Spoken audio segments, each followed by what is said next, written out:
Morning, everyone, and welcome to my YouTube.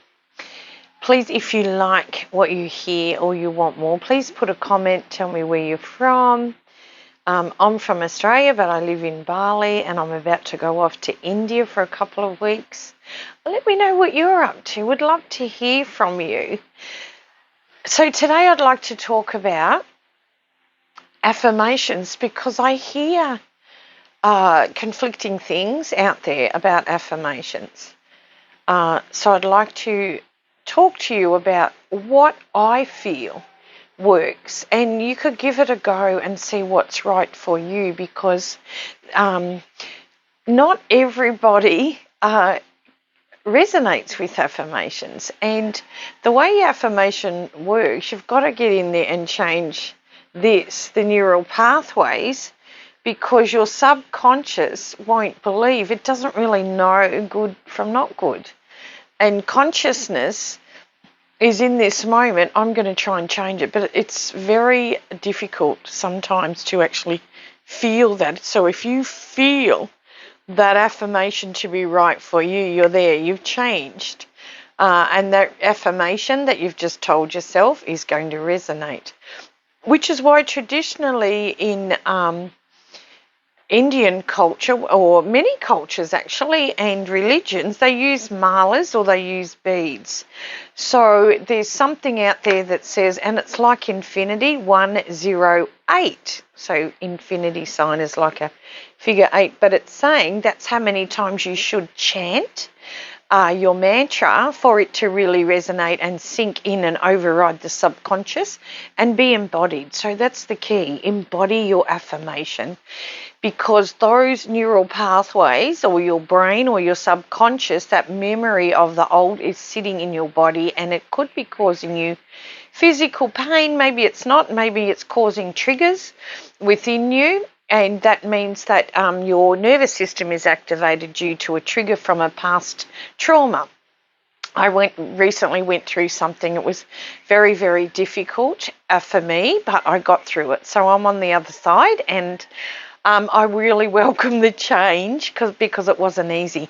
But part of getting through that, I would say affirmations, while I was deep in it, and it's sort of like depression and anxiety combined. That's the way I would describe it, trying to swim my way out of old childhood trauma. And I've done it many times before, but I really thought I was on top of it, and then whisker, it came from nowhere.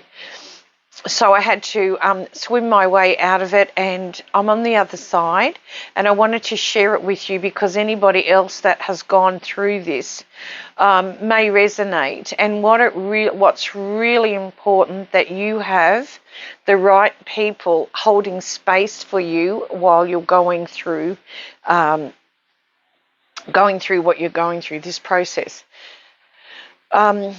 So what happened was, there was triggers leading up to it, and the triggers were relationship issues, and someone did the wrong thing by me, which broke my heart, and I guess that triggered past events, which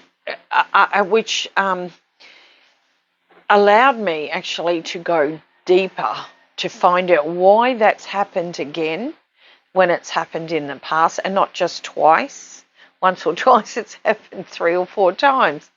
And I really wanted to release it. And I found the more that I dug deeper and deeper, especially into the family lineage, the more pain I was in. So for me, what I was doing was cutting the cords, or overriding, or releasing that past ancestral energy.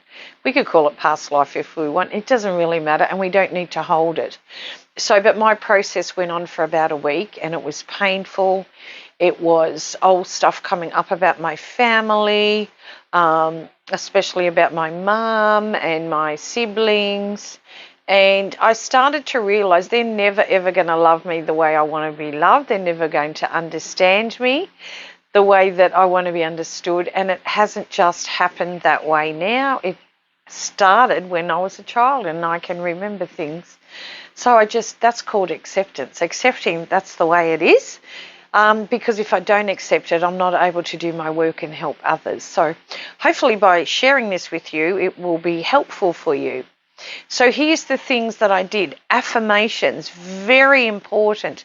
Even if you don't feel them in your heart, just keep saying them because you're overriding that negative energy. So, for example, what came up a little bit about money, because there was money taken from me without my permission, and not just a small amount, a large amount from my perspective. And I had to keep going and saying that money, I love money, and it's always there for me. It's always going to come. I'm always making money. So I had to sort of keep going and overriding because I'm starting to really understand how this works. And the old paradigms, the old beliefs, or the old traumas keep rising, so you can override them. So it was a very powerful, or very unpleasant at first, but now it's very pleasant and very powerful because I now know what to do if that happens again. And I think if we can all step into our power and override these dark shadows, these old paradigms that sit beneath or underneath our skin, they're actually in our muscles and tissue, and some of it's handed down, and some of it we've lived in this life. Some of it comes from our ancestors and grandparents, our parents, and we're learning to release that because we know, for many of us, we know we want to live in peace and we want to live in harmony. We don't want to live in the disharmony as our ancestors or parents perhaps lived in. And